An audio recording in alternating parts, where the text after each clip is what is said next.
Hello friends, आपके अपने channel ज्ञान दर्शन में आपका हार्दिक स्वागत है।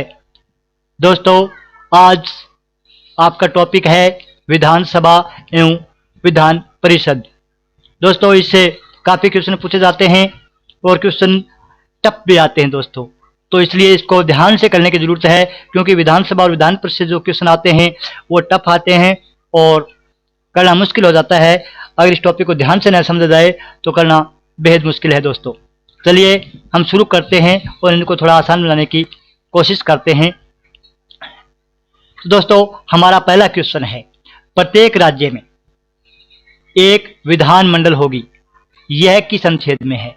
दोस्तों, राज्य में जय याद आता है। प्रत्येक राज्य में एक विधानमंडल होगी, यह किस अनुच्छेद में दिया गया है?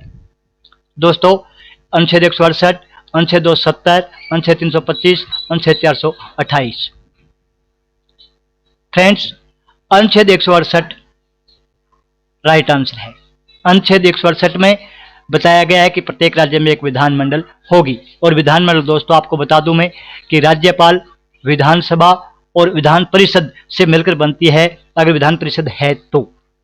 कुछ राज्य ही हैं दोस्तों जिसमें विधान परिषद है, सभी राज्यों में विधान परिषद नहीं है, इसलिए वहां राज्यपाल और विधानसभा से मिलकर बनती है। और जहां विधान परिषद है दोस्तों, वहां विधानमंडल राज्यपाल और विधानसभा तथा विधान परिषद से मिलकर बनती है। तो इसमें राज्यपाल और विधानसभा तो अवश्य आएंगे। और विधानमंडल की बात है दोस्तों, तो अगर विधान परिषद किसी में है तब विधानमंडल में शामिल होगी, अन्यथा विधानसभा और राज्यपाल से मिलकर बनेगी। तो दोस्तों, अनुच्छेद 168 राइट आंसर है। क्वेश्चन नंबर सेकंड, राज्य में एक सदन या द्विसदन का अधिकार किसे है? राज्य में एक सदन हो या द्विसदन है, इसका अधिकार किसे है? कौन से राज्य हैं उनमें द्विसदन है, तो क्यों है, तो इसका कारण क्या है दोस्तों, और इसका अधिकार किसे है? तो ये दोस्तों इसका राइट आंसर है संसद। भारतीय संसद को यह अधिकार है कि कौन से राज्य में द्विसदन या एक सदन होना चाहिए। दोस्तों, अगर राज्य है वो मांग रख सकता है कि हमारे राज्य में द्विसदन होना चाहिए, लेकिन ये अधिकार भारतीय संसद को है कि उसकी स्वीकृति दे या नहीं दे। तो राज्य में एक सदन और द्विसदन का अधिकार किसी है? भारतीय संसद को है दोस्तों। चलिए क्वेश्चन नंबर थर्ड, वर्तमान में कितने राज्यों में द्विसदन है? दोस्तों, ऐसे कौन कौन से राज्य हैं जहां द्विसदन है, यानी विधानसभा भी है और विधानसभा के साथ साथ विधान परिषद भी है? दोस्तों, 6 राज्य ऐसे हैं वहां विधानमंडल में द्विसदन है, यानी विधानसभा भी है और विधान परिषद भी है। कितने राज्य दोस्तों? 6 राज्य ऐसे हैं जहां द्विसदन है। तो वे कौन कौन से हैं दोस्तों? इनके लिए आपके पास छोटी सी ट्रिक है कि आपी तेल बिक्यो यूपी में, आपी तेल बिक्यो यूपी में। दोस्तों, लिखना बहुत कठिन है थोड़ा सा, इसलिए आपको समझना ज़्यादा है। आपी तेल बिक्यो यूपी में, बिक्यो, बिका लिख दो दोस्तों, बिका यूपी में। कहाँ बिका? आपकी तेल बिका यूपी में।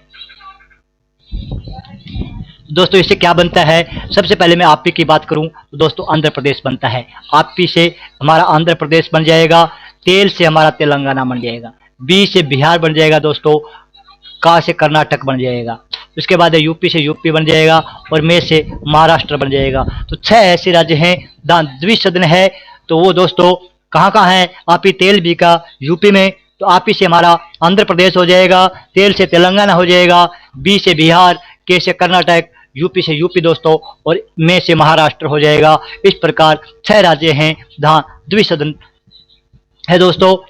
चलिए नेक्स्ट क्वेश्चन की तरफ। दोस्तों, आपको ये वीडियो अच्छी तरह से देखनी है, अगर आप देखोगे तो आपका क्वेश्चन गलत नहीं होगा। दोस्तों, ये बहुत ही टफ टॉपिक है, इसलिए आपको ध्यान से देखने की जरूरत है।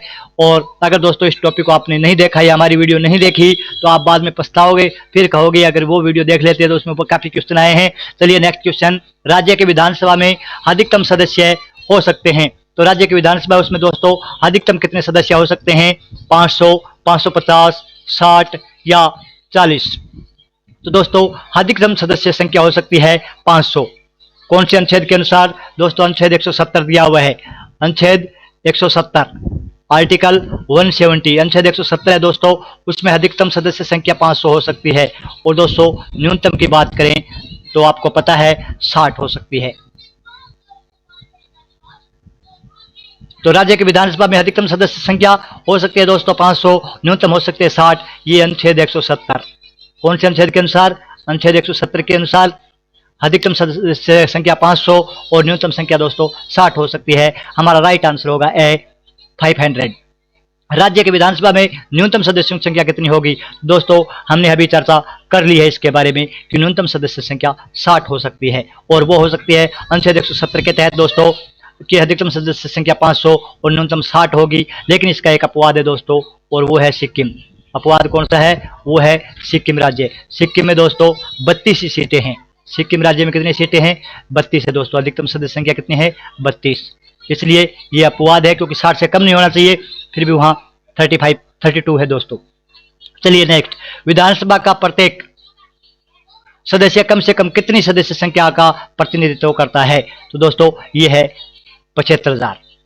कितनी विधानसभा का प्रत्येक सदस्य कम से कम कितनी जनसंख्या उसका प्रतिनिधित्व करता है दोस्तों? वो है 75,000। दोस्तों नेक्स्ट क्वेश्चन है हमारा, राज्य की विधानसभा में अधिकतम व न्यूनतम सदस्य संख्या का उल्लेख किस अनुच्छेद में है? तो हमने ऊपर पढ़ लिया कि अनुच्छेद 170 के अनुसार विधानसभा में अधिकतम सदस्य संख्या 500 हो सकते हैं और न्यूनतम 60 हो सकते हैं। इनका अपवाद है सिक्किम, जहां 32 ही सदस्य हैं और न्यूनतम 60 हो सकते हैं, 75,000 जनसंख्या का प्रतिनिधित्व करते हैं। और अधिकतम व न्यूनतम सदस्य संख्या को उल्लेख कौन से अनुच्छेद में है दोस्तों? वो है अनुच्छेद 170। अनुच्छेद 170 में है कि अधिकतम व न्यूनतम सदस्य संख्या कितनी हो सकती है? अधिकतम 500 और न्यूनतम 60 हो सकती है दोस्तों। इसके अलावा क्वेश्चन नंबर 8 है, विधानसभा में राज्यपाल कितने आंग्ल भारतीय सदस्य मनोनीत कर सकता है? विधानसभा है, उसमें राज्यपाल कितने सदस्य मनोनीत कर सकता है दोस्तों? तो राइट आंसर होगा अपना एक सदस्य मनोनीत कर सकता है। राष्ट्रपति है वो 2 कर सकता है, राज्यपाल 1 सदस्य मनोनीत कर सकता है।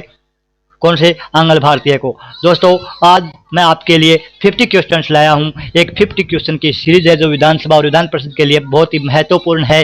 तो इसलिए दोस्तों आप इस चैनल को सब्सक्राइब कीजिएगा और वीडियो है उसको लाइक कीजिए। चलिए नेक्स्ट क्वेश्चन की तरफ बढ़ते हैं। क्वेश्चन नंबर 9, विधानसभा सदस्य के लिए निम्न में से कौन सी योग्यता नहीं है?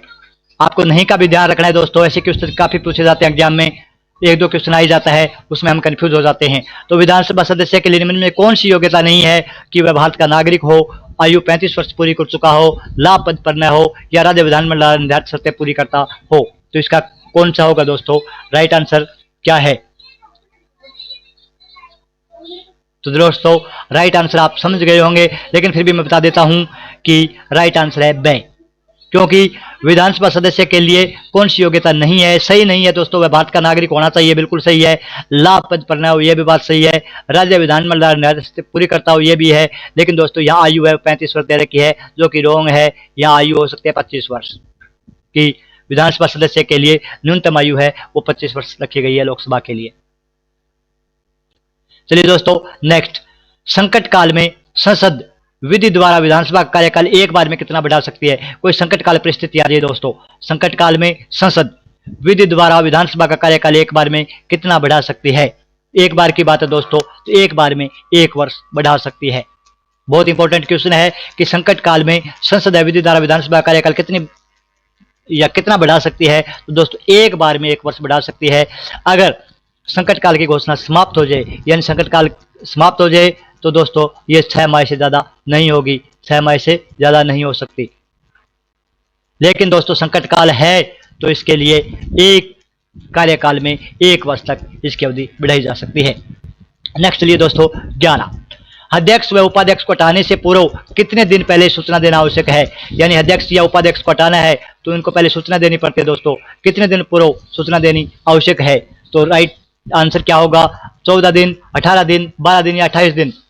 दोस्तों अध्यक्ष और उपाध्यक्ष को हटाने के लिए पहले सूचना देनी आवश्यक है, और वो पहले सूचना 14 दिन पहले सूचना देनी आवश्यक है। कितने दिन? 14 दिन पहले सूचना देनी आवश्यक है। नेक्स्ट है दोस्तों, विधानसभा अध्यक्ष अपना त्यागपत्र किसे देता है?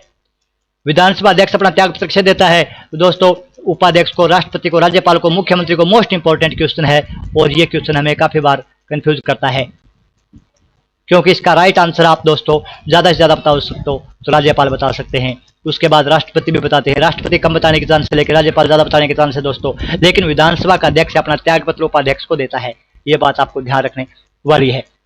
दोस्तों विधानसभा अध्यक्ष है अपना त्याग पत्र किसे देता है, विधानसभा अध्यक्ष अपना त्याग पत्र उपाध्यक्ष को देता है और उपाध्यक्ष अपना त्याग पत्र दोस्तों अध्यक्ष को देता है, दोनों अदला बदली करते हैं। तो विधानसभा अध्यक्ष अपना त्याग पत्र किसे देता है, उपाध्यक्ष को। मोस्ट इंपॉर्टेंट है दोस्तों, इसको आपको ध्यान रखना है, विकी 8 इंपॉर्टेंट है दोस्तों। चलिए विधानमंडल का उल्लेख कौन से भाग में है दोस्तों, आपको यह बताना है कि विधानमंडल है उसका उल्लेख कौन से भाग में है।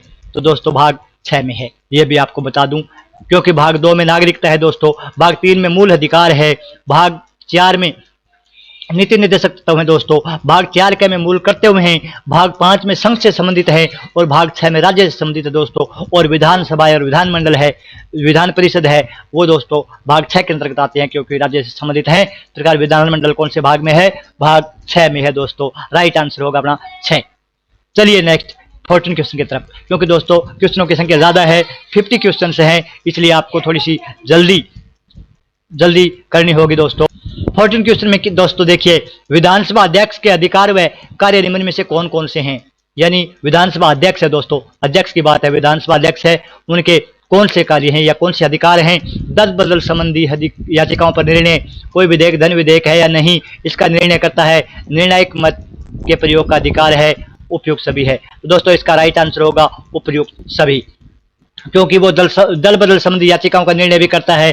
कोई विधेयक धन विधेयक है या नहीं, दोस्तों इंपॉर्टेंट, कोई विधेयक धन विधेयक है या नहीं, इसका निर्णय कौन करता है, विधानसभा अध्यक्ष करता है। निर्णायक मत का प्रयोग का अधिकार भी है दोस्तों, मत का प्रयोग नहीं करता, लेकिन बात अड़ जाए, निर्णायक मत का प्रयोग कौन करता है, विधानसभा अध्यक्ष करता है दोस्तों। बैठक है उसकी अध्यक्षता भी विधानसभा अध्यक्ष करता है। सदन में शांति व्यवस्था बनाए रखने का अधिकार कहो या कार्य कहो दोस्तों, ये विधानसभा अध्यक्ष का है। इसके अलावा दोस्तों कहूं तो मैं कोई अशिष्ट शब्द इस्तेमाल हो रहा है तो दोस्तों उस पर वो रोक लगा सकता है, उन्हें निकाले जाने का आदेश दे सकता है। इस प्रकार ये विधानसभा अध्यक्ष के कार्य हैं, आपको अच्छी तरह से याद करने हैं दोस्तों।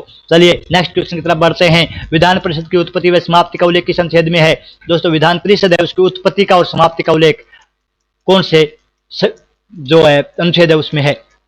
तो विधान परिषद, विधानसभा और विधान परिषद दोस्तों आप समझ गए कि विधान परिषद है वो 6 राज्यों में ही है, विधानसभा सभी राज्यों में है ऑलमोस्ट दोस्तों। तो विधानसभा है उसको छोड़कर विधान परिषद की स्थापना है दोस्तों, उसकी उत्पत्ति व समाप्ति का उल्लेख किस अनुच्छेद में है आपको ये बताना है दोस्तों।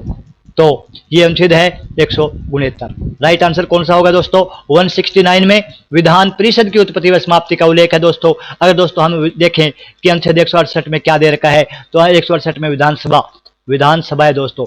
168 में क्या है, विधानसभा है, आपको याद रखना है। 164 की बात करें दोस्तों तो सीएम की नियुक्ति की जाती है, वो राज्यपाल के द्वारा की जाती है, आपको पता है।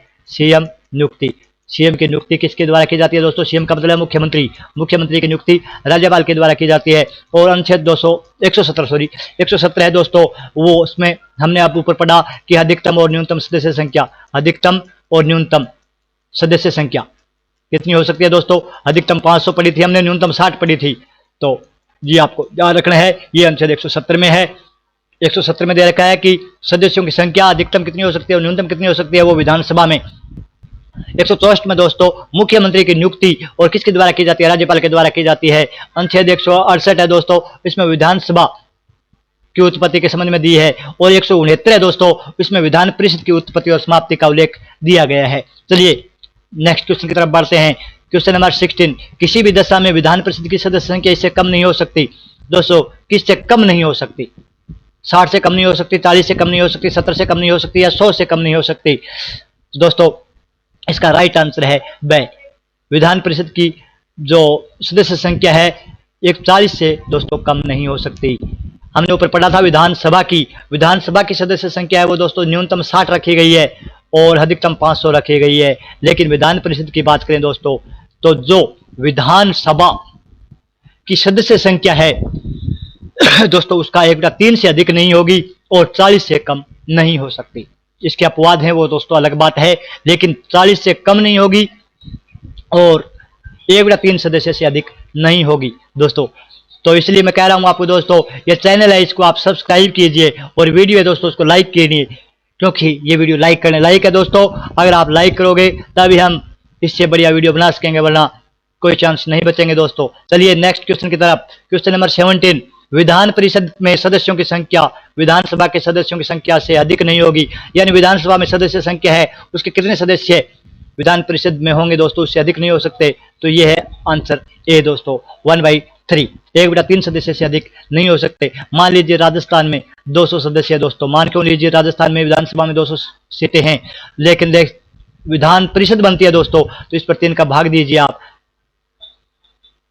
ये 66 बनते हैं दोस्तों, तो 67 से ज्यादा सदस्य संख्या नहीं हो सकती फ्रेंड्स। यानी अगर राजस्थान में विधान परिषद बनती है तो 67 से ज्यादा सदस्य संख्या नहीं हो सकती, इसलिए दोस्तों 1/3 से अधिक सदस्य संख्या नहीं हो सकती और 40 से कम नहीं हो सकती। विधान परिषद में कितने सदस्य निर्वाचित होते हैं दोस्तों, विधान परिषद में कितने निर्वाचित हो मनोनीत होते हैं दोस्तों, ये आपको ध्यान रखना। तो दोस्तों निर्वाचित की बात करते हैं तो 5/6 सदस्य हैं वो निर्वाचित होते हैं। विधान परिषद में कितने सदस्य निर्वाचित होते हैं दोस्तों, 5/6 सदस्य निर्वाचित होते हैं और 1/6 सदस्य है दोस्तों वो मनोनीत होते हैं। कितने निर्वाचित होते हैं, कितने मनोनीत होते हैं, 5/6 सदस्य दोस्तों निर्वाचित होते हैं और 1/6 सदस्य मनोनीत होते हैं, समझ गए। तो निर्वाचित सदस्य के नाम आए दोस्तों, तो ये 5/6 हैं। तो विधान परिषद में कितने सदस्य मनोनीत होते हैं दोस्तों, क्वेश्चन आ भी गया, तो ये है 1/6, 5/6 सदस्य निर्वाचित और 1/6 सदस्य मनोनीत होते हैं दोस्तों।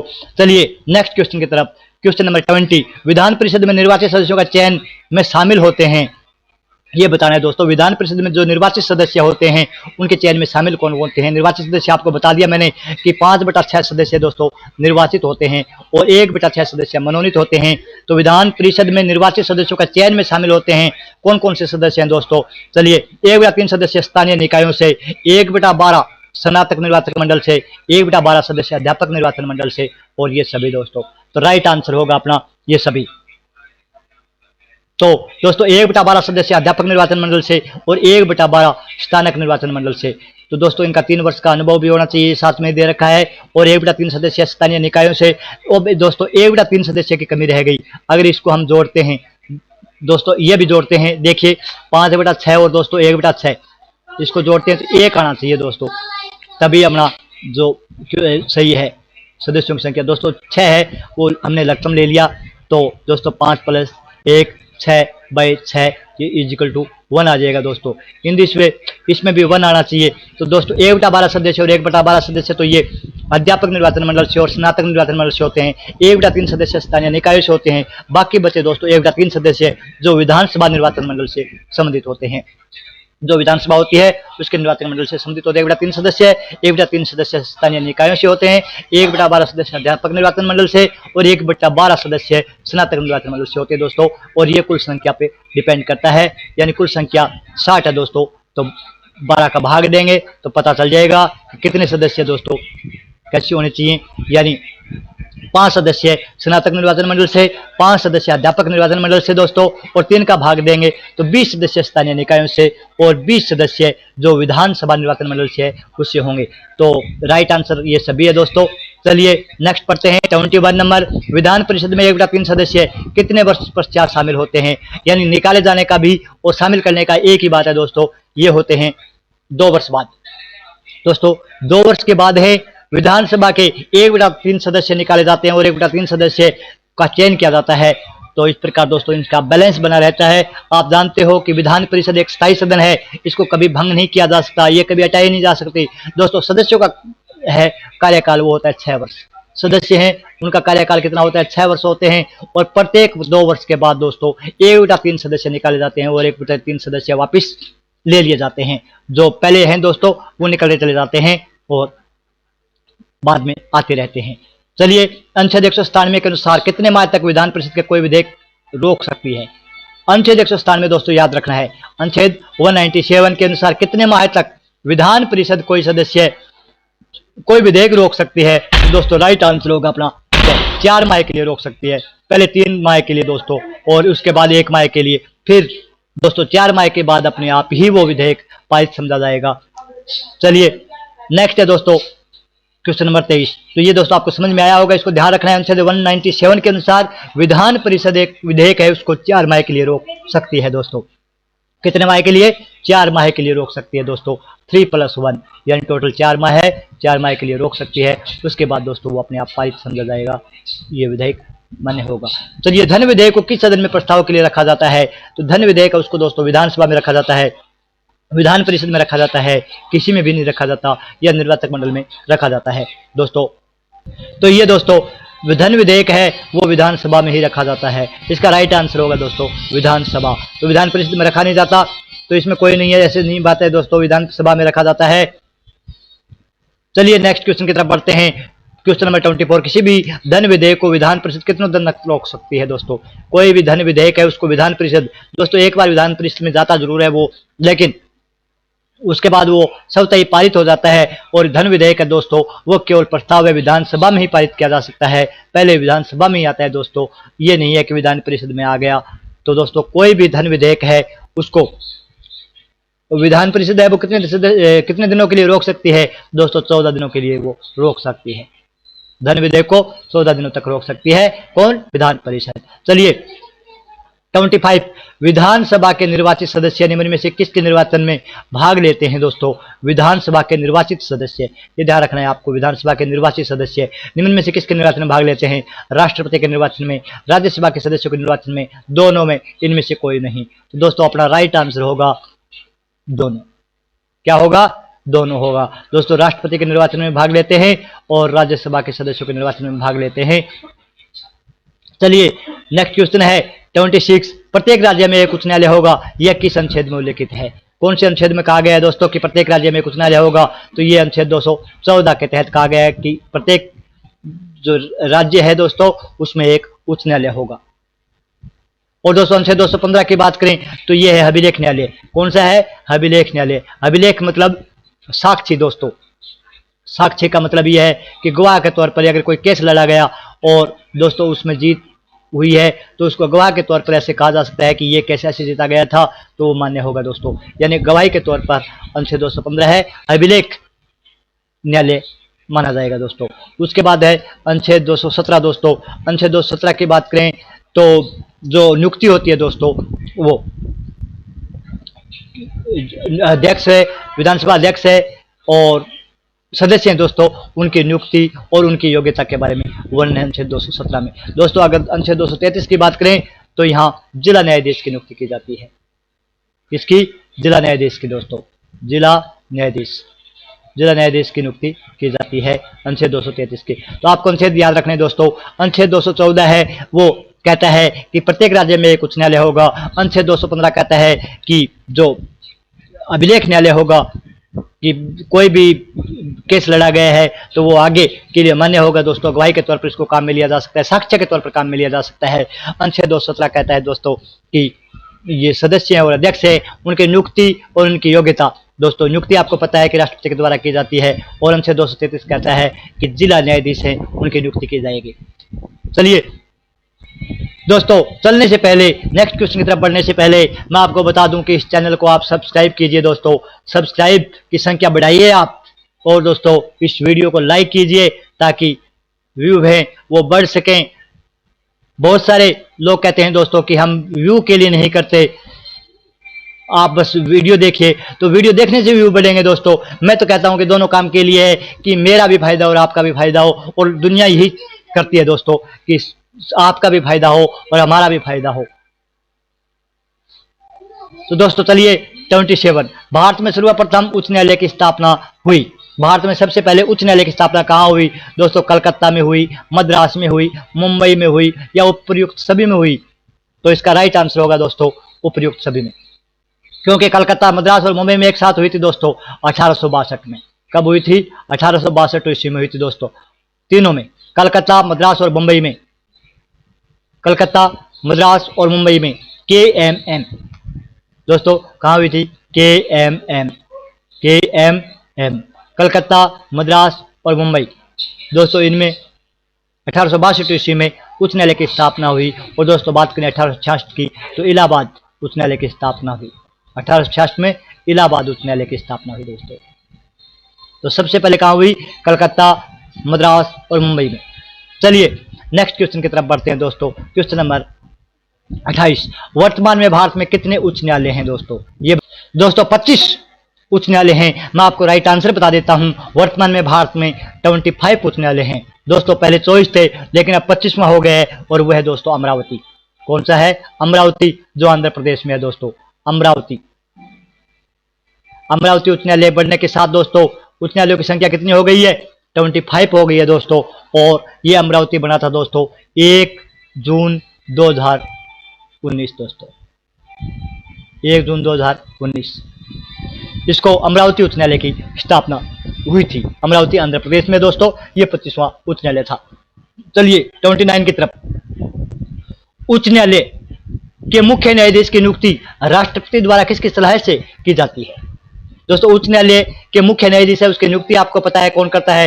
राष्ट्रपति करता है। यह भी ध्यान रखने वाली बात है। उच्च न्यायालय का मुख्य न्यायाधीश है दोस्तों, उसकी नियुक्ति राष्ट्रपति करता है, लेकिन किसकी सलाह से करता है? आपको यह पढ़ना है दोस्तों, उच्चतम न्यायालय यानी सुप्रीम कोर्ट। दोस्तों यहां ध्यान रखना है, सुप्रीम कोर्ट, क्योंकि उच्च न्यायालय होता है दोस्तों वो हाई कोर्ट होता है और उच्चतम न्यायालय होता है वो सुप्रीम कोर्ट होता है। तो सुप्रीम कोर्ट के मुख्य न्यायाधीश की कोलेजियम सलाह से, राज्यपाल की सलाह से और दोस्तों उपयुक्त सभी। तो ये उपयुक्त सभी होगा दोस्तों। इसमें कोलेजियम सलाह ली जाती है, राज्यपाल की सलाह भी ली जाती है। जिस राज्य में उसकी नियुक्ति करनी होती है दोस्तों, कौन से उच्च न्यायालय में करनी है, जैसे राजस्थान उच्च न्यायालय में करनी है तो राजस्थान के राज्यपाल की सलाह ली जाती है। उसके अलावा सुप्रीम कोर्ट के मुख्य न्यायाधीश की सलाह ली जाती है। और करता कौन है नियुक्ति दोस्तों? राष्ट्रपति करता है। आपको यह भी ध्यान रखना है। चलिए नेक्स्ट क्वेश्चन की तरफ बढ़ते हैं। Question number 30। उच्च न्यायालय के मुख्य न्यायाधीश की योग्यताएं क्या है? दोस्तों भारत का नागरिक हो, बिल्कुल ये बात तो कन्फर्म है, चाहे कोई भी चीज हो तो भारत का नागरिक होना चाहिए दोस्तों। 10 वर्ष न्यायिक पद धारण किया हो, 2 या अधिक न्यायालयों में लगातार 10 वर्ष अधिवक्ता रहा हो, उपयुक्त सभी। दोस्तों ऐसी क्वेश्चन आती है, आप उपयुक्त सभी निशान टिक कर देना, क्योंकि भारत का नागरिक है वो तो होना जरूरी है दोस्तों। अगर न्यायालय से संबंधित है तो 10 वर्ष का न्यायिक पद धारण किया हो, 2 या अधिक न्यायालयों में लगातार 10 वर्ष अधिवक्ता रह चुका हो, तभी वो दोस्तों उच्च न्यायालय के मुख्य न्यायाधीश बन सकता है, अन्यथा नहीं। चलिए 31 की तरफ। उच्च न्यायालय के मुख्य न्यायाधीश के स्थानांतरण के संबंध में सही कथन का चयन कीजिए। दोस्तों विधानसभा और विधान परिषद के साथ कुछ क्वेश्चन मैंने हाई कोर्ट यानी उच्च न्यायालय के डाल दिए हैं दोस्तों, तो आप इनको अच्छी तरह से याद कीजिएगा दोस्तों, क्योंकि मैंने उच्च न्यायालय है वो पहले हम पढ़ चुके हैं दोस्तों, ये टॉपिक हो चुका है, फिर मैंने डाल दिए कि आपके दिमाग में रहे। आप वीडियो देखो दोस्तों या उच्च न्यायालय के बारे में पढ़ो, क्योंकि कई बार ऐसा होता है दोस्तों हम पढ़ लेते हैं, हमें ध्यान होता है कि हमने पढ़ लिया अच्छी तरह से, लेकिन फिर भूल जाते हैं दोस्तों, तो इसको रिमाइंड करवाना जरूरी है दोस्तों। चलिए उच्च न्यायालय के मुख्य न्यायाधीश के स्थानांतरण के संबंध में सही कथन का चयन कीजिए। दोस्तों राष्ट्रपति द्वारा सर्वोच्च न्यायालय के मुख्य न्यायाधीश के परामर्श से, राज्यपाल द्वारा सर्वोच्च न्यायालय के मुख्य न्यायाधीश के परामर्श से, विधानसभा अध्यक्ष के द्वारा सर्वोच्च न्यायालय के मुख्य न्यायाधीश के परामर्श से, प्रधानमंत्री द्वारा सर्वोच्च न्यायालय के मुख्य न्यायाधीश के परामर्श से। तो उच्च न्यायालय के मुख्य न्यायाधीश के स्थानांतरण, दोस्तों ट्रांसफर की बात है यहाँ, तो ट्रांसफर आपको पता है कर तो राष्ट्रपति सकता है, इतना बात तो निश्चित है दोस्तों, या तो राज्यपाल करेगा या राष्ट्रपति करेगा, दोनों में एक ही करते हैं दोस्तों। तो ये बात तो आपको ध्यान में रखनी है, या तो राज्यपाल करता है यानी न्यायाधीश के संबंध में मामला हो, या राष्ट्रपति करता है दोस्तों। तो राज्यपाल केवल सलाह देता है, राष्ट्रपति है उनकी नियुक्ति करता है दोस्तों, उनका स्थानांतरण भी करता है। और किसके? एससी जो सुप्रीम कोर्ट है दोस्तों, उसके मुख्य न्यायाधीश के परामर्श से करता है ट्रांसफर। चलिए 32 की तरफ बढ़ते हैं दोस्तों। किस अनुच्छेद के अंतर्गत सर्वोच्च न्यायालय मौलिक अधिकारों के लिए याचिका जारी कर सकता है? तो मौलिक अधिकार है दोस्तों, आपको पता है मौलिक अधिकार कौन से भाग में है? भाग 3 में है दोस्तों। मौलिक अधिकार कौन से भाग में है? भाग 3 में है, और उनको सुरक्षा मिली हुई है दोस्तों अनुच्छेद 32 के तहत। संवैधानिक उपचारों का अधिकार अनुच्छेद 32।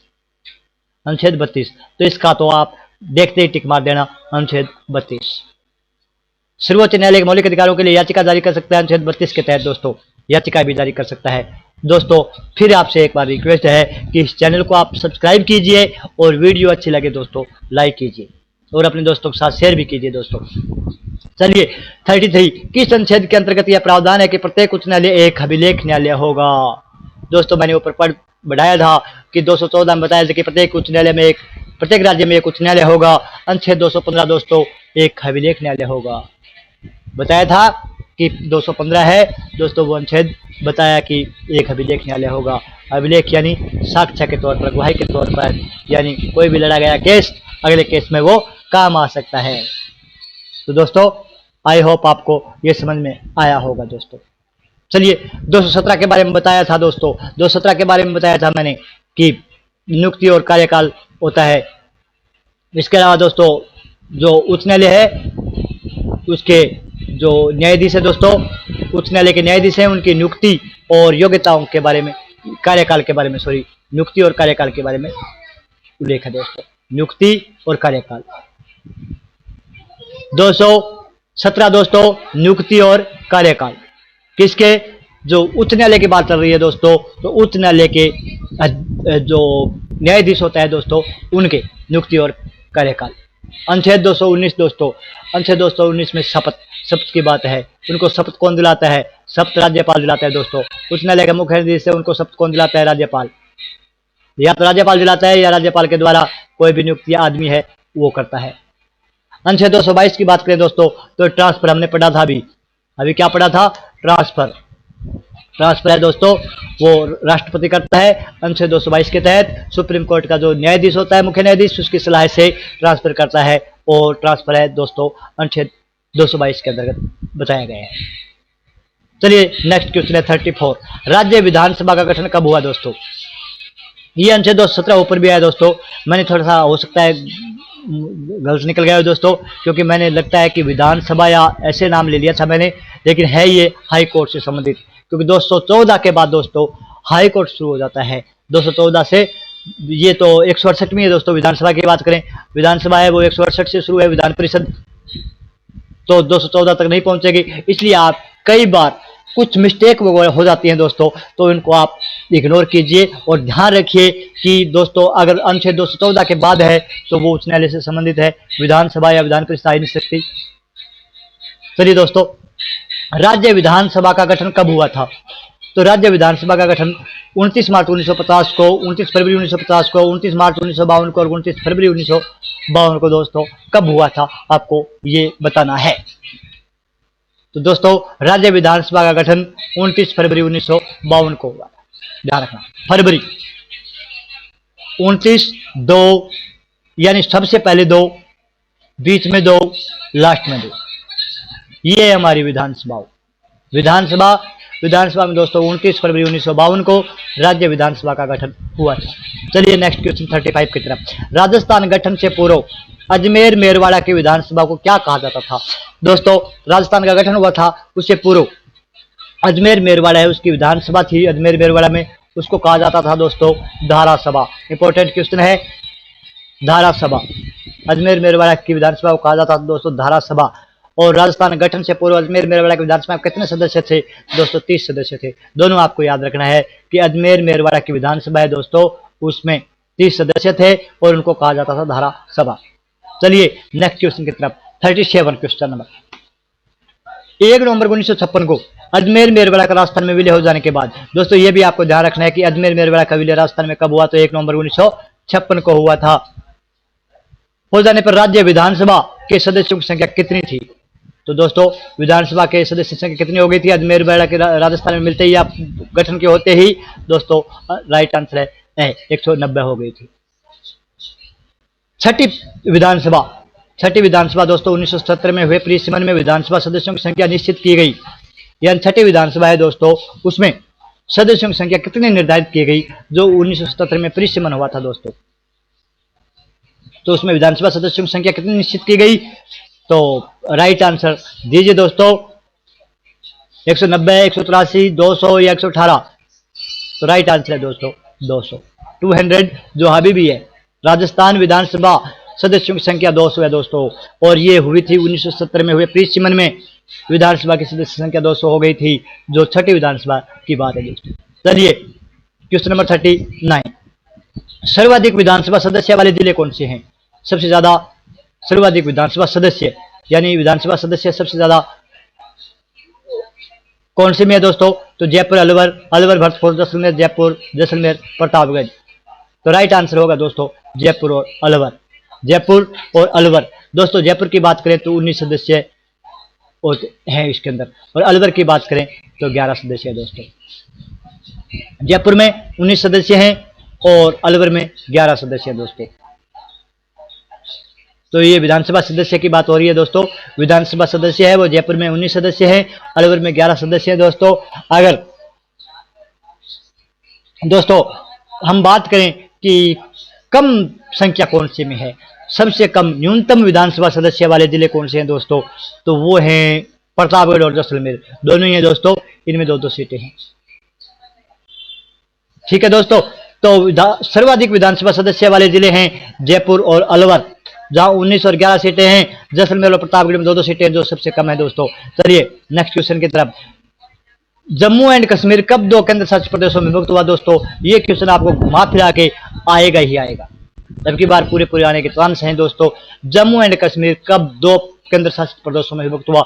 आपको पता है कि पहले जम्मू कश्मीर एक अलग ही स्टेट था, देश की श्रेणी का राज्य था दोस्तों, भारत में गिना जाता था, भारत का राज्य भी था, लेकिन सब कुछ इनका मामला अलग था दोस्तों, क्योंकि यहाँ धारा 370 थी। और अब ये जम्मू कश्मीर राज्य को हटाकर 2 केंद्र शासित प्रदेशों में बदल दिया गया है। लेकिन दोस्तों ये बदला कब था, आपको बताना ये है। तो जम्मू एंड कश्मीर कब 2 केंद्र शासित प्रदेशों में विभक्त हुआ दोस्तों, आपको याद रखना है 5 अगस्त 2019 को, 5, 8, 9, ये 19 हो गया दोस्तों, 5 अगस्त 2019। चलिए क्वेश्चन नंबर 41, निम्न में से किस राज्य में विधान परिषद नहीं है। आपको यह बताना है, तेलंगाना में नहीं है, बिहार में नहीं है, तमिलनाडु में नहीं है, महाराष्ट्र में नहीं है दोस्तों। इसके लिए मैंने एक ट्रिक बताई थी। ट्रिक को याद कराने से पहले आपको दोस्तों बता दूं कि चैनल को सब्सक्राइब कीजिए, ये आपके लिए है दोस्तों। आप सब्सक्राइब करेंगे, लाइक करेंगे, तभी हम मोटिवेट होंगे दोस्तों, आपके लिए वीडियो बना पाएंगे। चलिए इसका आंसर बताइए दोस्तों, तेलंगाना, बिहार, तमिलनाडु या महाराष्ट्र। तो दोस्तों मैंने इसकी ट्रिक बताई थी, आपकी तेल बी का यूपी में, आप पीछे दोस्तों आंध्र प्रदेश, तेल से तेलंगाना, बी से दोस्तों बिहार, कै से कर्नाटक, बी का यूपी दोस्तों उत्तर प्रदेश और में महाराष्ट्र। तो तेलंगाना आ गया दोस्तों, बिहार आ गया, महाराष्ट्र आ गया, लेकिन तमिलनाडु नहीं आया, इसका मतलब तमिलनाडु है दोस्तों, वहां विधान परिषद नहीं है। इसका राइट आंसर होगा तमिलनाडु। चलिए क्वेश्चन नंबर 42, सर्वाधिक 17 क्षेत्रों में उपचुनाव किस विधानसभा में हुए दोस्तों। एक ऐसा भी समय आया दोस्तों जब विधानसभा बनी थी हमारी, तो 17 क्षेत्रों में उपचुनाव हुए थे। तो ये कौन सी विधानसभा थी दोस्तों जिसमें 17 क्षेत्रों में उपचुनाव हुए थे, ये ध्यान रखना है आपको। 17 क्षेत्रों में उपचुनाव हुए थे दोस्तों, और ये विधानसभा थी, बताइए दोस्तों, ये विधानसभा थी प्रथम विधानसभा। प्रथम विधानसभा हमारी कब हुई थी दोस्तों, आपको पता है 1952 को। प्रथम विधानसभा 1952 से लेकर दोस्तों 5 साल का कार्यकाल होता है, इसलिए 1957। ऊपर यह भी क्वेश्चन आया था कि विधानसभा कब बनी, तो 29 फरवरी 1952 को दोस्तों, ये भी ध्यान रखना है आपको, 29 फरवरी, क्योंकि फरवरी भी ऑप्शन में था, मार्च में भी ऑप्शन था। तो दोस्तों 29 फरवरी 1952 को प्रथम विधानसभा का गठन किया गया, और सर्वाधिक 17 क्षेत्रों में उपचुनाव प्रथम विधानसभा में हुए, जो 1952 से लेकर 57 तक कार्यकाल है। चलिए क्वेश्चन नंबर 43, निम्न में से किस विधानसभा का कार्यकाल सर्वाधिक था दोस्तों। ये कार्यकाल बताना है आपको कि कौन सी विधानसभा उसका कार्यकाल सर्वाधिक था दोस्तों।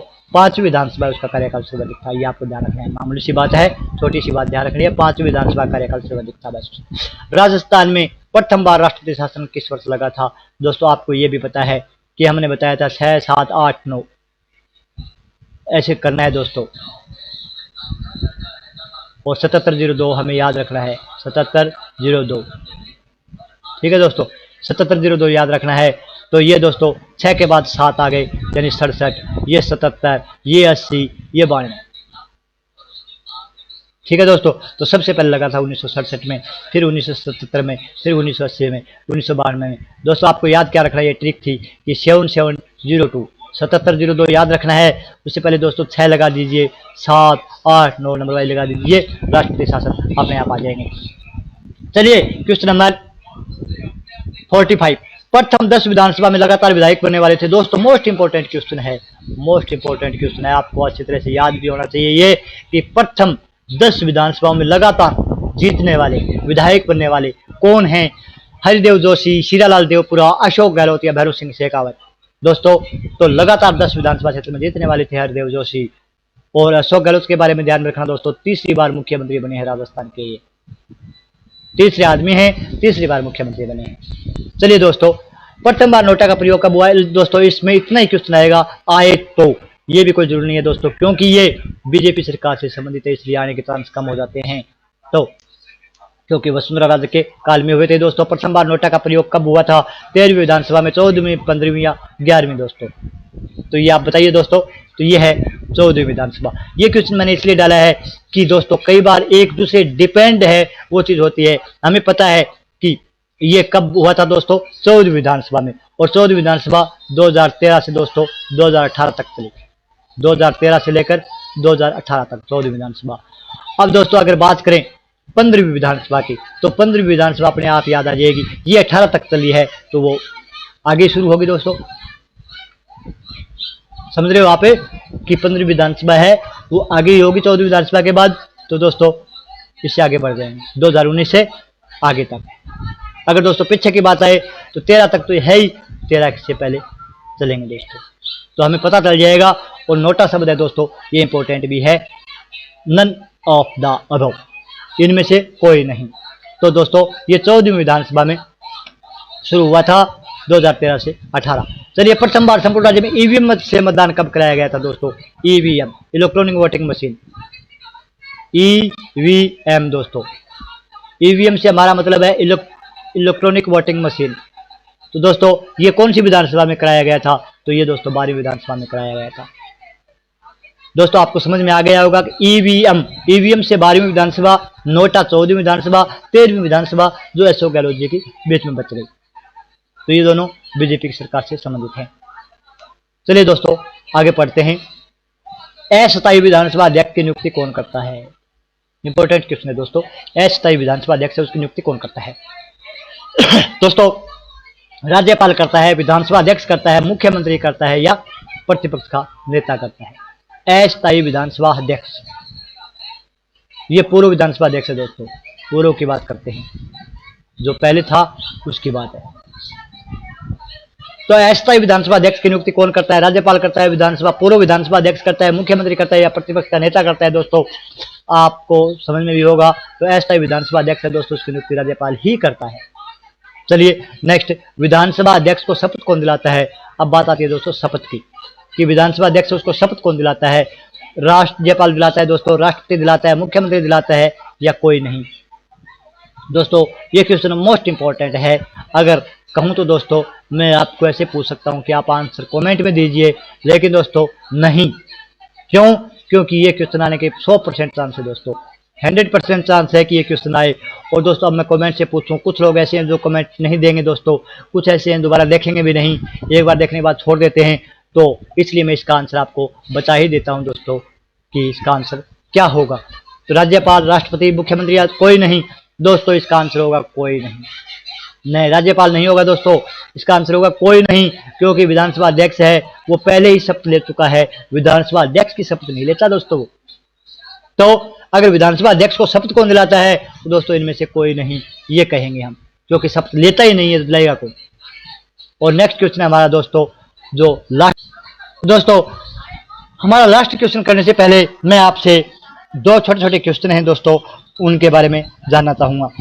चलो दोस्तों पहला क्वेश्चन है कि कौन से संघ शासित प्रदेश है, यानी केंद्र शासित प्रदेश है जहां विधानसभा है? यानी कौन से केंद्र शासित प्रदेश है दोस्तों जहां विधानसभा है? ऐसे कौन से केंद्र शासित प्रदेश है जहां विधानसभा है दोस्तों? ये बताना है आपको। केंद्र शासित प्रदेश जहां विधानसभा है, ये आपको राइट करना है दोस्तों, कमेंट देना है इसका कि कौन कौन से केंद्र शासित प्रदेश हैं जहां विधानसभा है। केंद्र शासित प्रदेश है दोस्तों, वहां विधानसभा है, ये बताना है आपको कि कौन कौन से केंद्र शासित प्रदेश है जहां विधानसभा है दोस्तों, ये आपको बताना है। और अब हमारा क्वेश्चन आता है दोस्तों 50, लास्ट क्वेश्चन है, धन विधेयक है यानी इसका निर्णय कौन करता है? ये भी मोस्ट इंपोर्टेंट क्वेश्चन है दोस्तों, धन विधेयक है या नहीं, इसका निर्णय कौन करता है? ये हमने क्वेश्चन ऊपर पढ़ चुके हैं दोस्तों कि राज्यपाल करता है, विधानसभा अध्यक्ष, मुख्यमंत्री, या प्रतिपक्ष का नेता।